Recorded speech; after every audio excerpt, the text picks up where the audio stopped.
Setelah video yang kemarin di-upload dengan beberapa fakta ilmiah di berbagai jurnal. Nah, di sini gue pengen ngasih tahu perihal mekanisme nikotin terhadap otak dan fungsinya.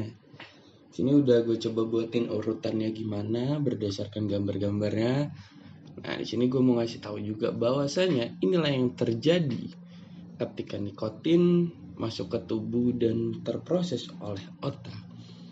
Jadi nikotin itu apa sih? Pertamanya kita perlu tahu dulu kan, nikotin itu adalah salah satu zat yang ada atau terkandung oleh rokok. Nih, oleh rokok ini, oke. Nah, nikotin ini zat kimia alami dari tanaman tembakau itu sendiri. Nah, prosesnya ketika kita merokok, nikotin itu masuk lewat asap, dia terinput ke paru-paru.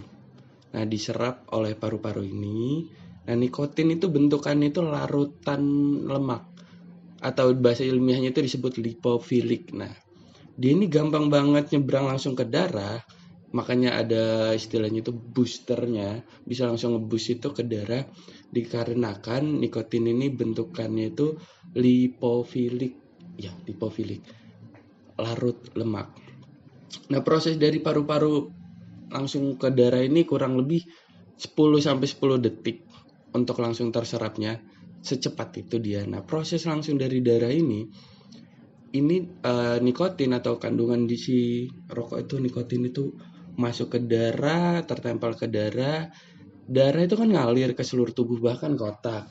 Nah, nikotin yang ada di darah ini tertransfer atau terjalurnya itu ke arah otak. Tapi pas mau ke arah otak ini ada namanya blood-brain barrier atau triple B lah. Nih, bagian sini.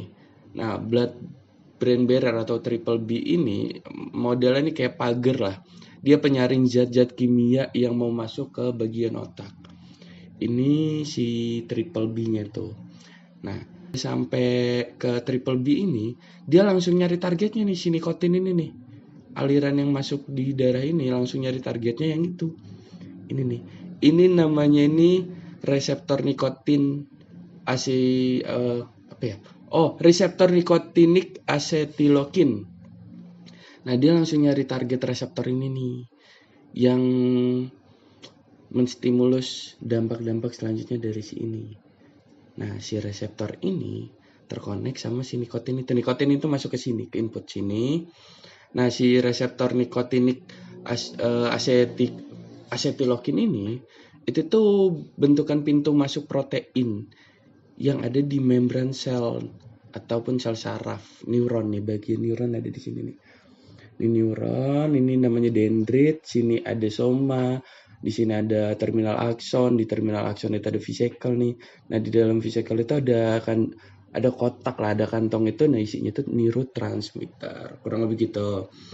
Nah, ini di mana si reseptor ini itu kayak ngebuka pintu untuk masuk ke neuron lainnya.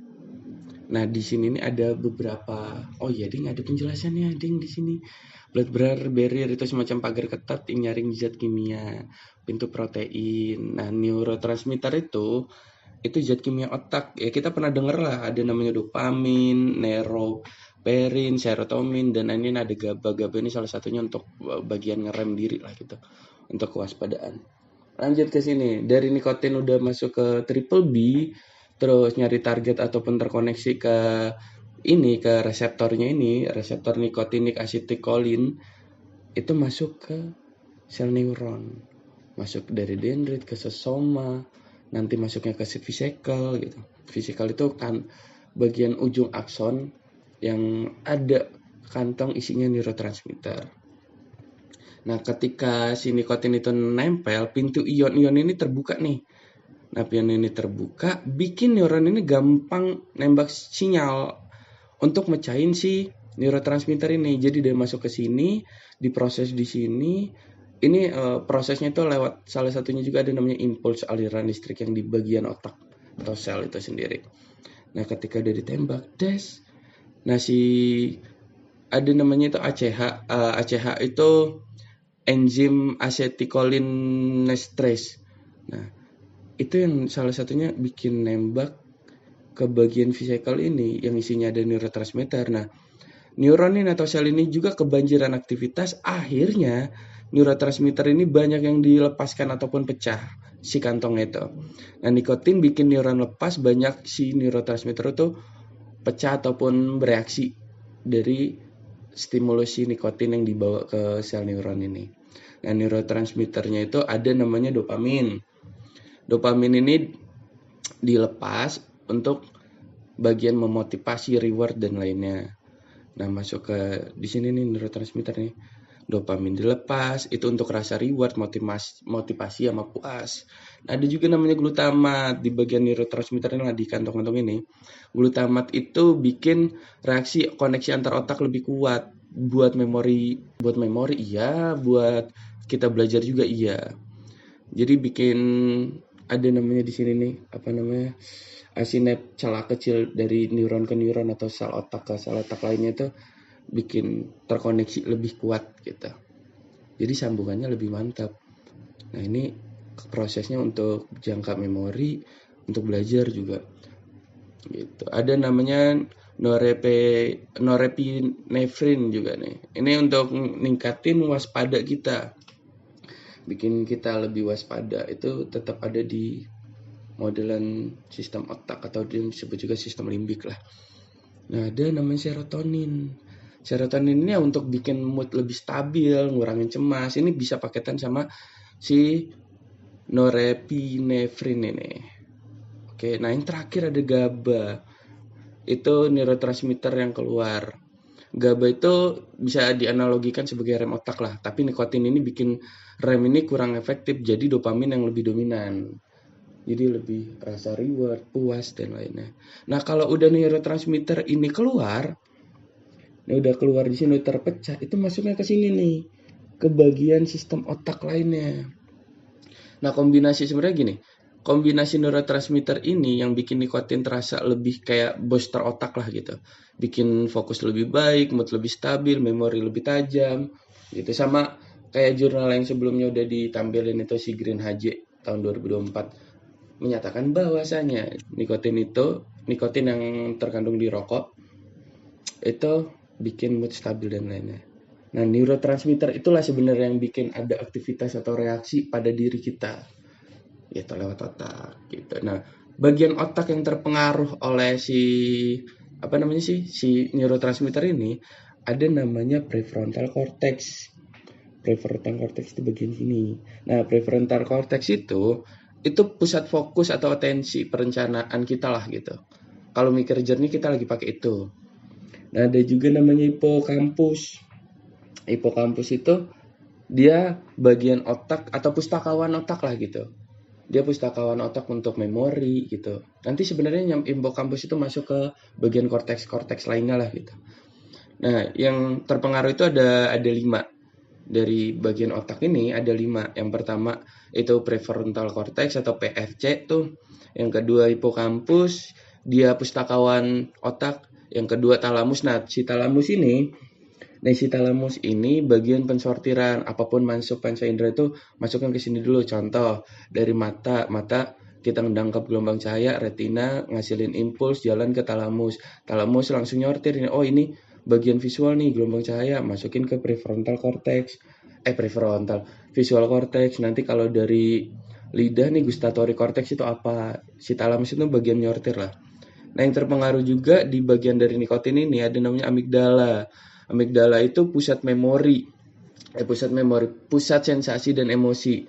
Jadi paketannya nanti si hipokampus sama si amigdala. Hipokampus ngeluarin memori, si amigdala ngolah si sensasi ataupun emosi. Nah, di sini hasil dari nikotin itu bikin mood kita lebih tenang, stres lebih turun itu karena si amigdala itu terstimulus oleh si nikotin itu tersendiri yang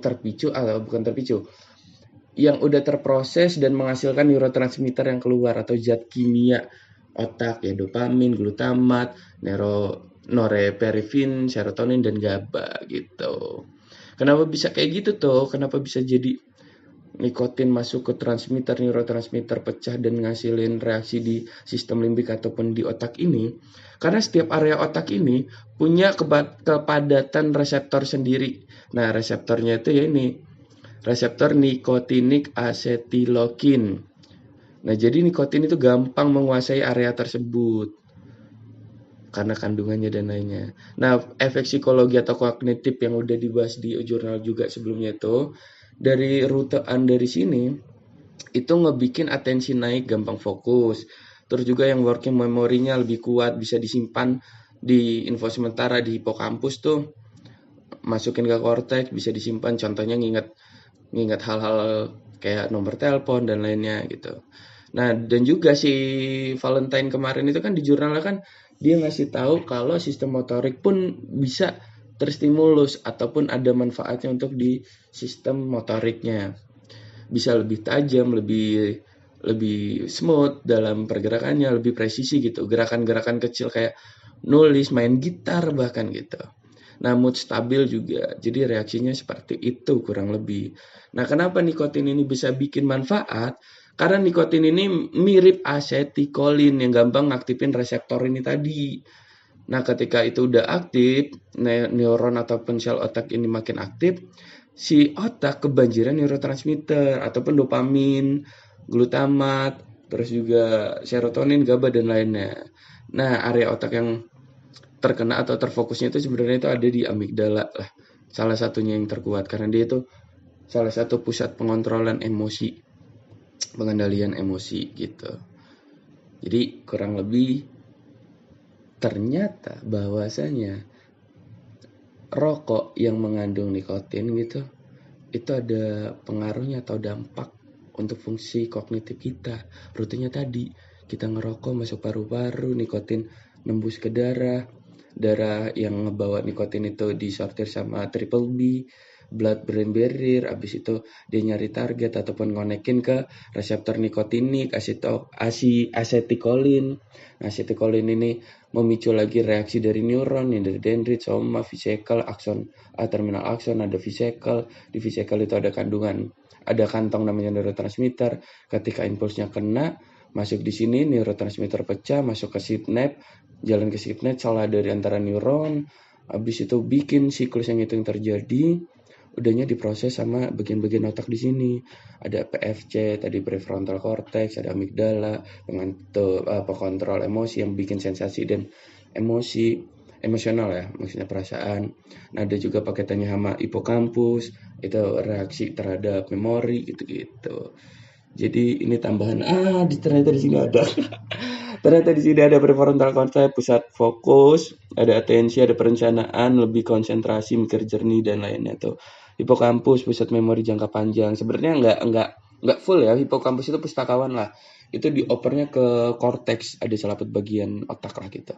Nah, talamus itu gerbang sensorik, nyaring info yang tadi inputan mata, inputan telinga. Kalau mata itu masuknya ke visual cortex, kalau telinga itu ke auditory cortex, kalau indera perasa di lidah itu gustatory cortex, dan lainnya gitu. Kalau sentuhan di somatosensory cortex, terakhir itu ada olfactory cortex itu di bagian hidung. Nah gitu. Nah, nucleus accumbens ini bagian reward system. Nah, yang ngasih rasa puas, ngasih bikin pengen ulang itu terkoneksi sama bagian amigdala juga. Jadi kurang lebih begitu tambahan dari challenge itu. Challenge membuktikan adakah manfaatnya ya dari siklus yang terjadi itu ternyata ada reaksi dari otak dan bikin reaksi lainnya terhadap tubuh gitu. Oke, sekian, terima kasih dari saya. Selamat menikmati.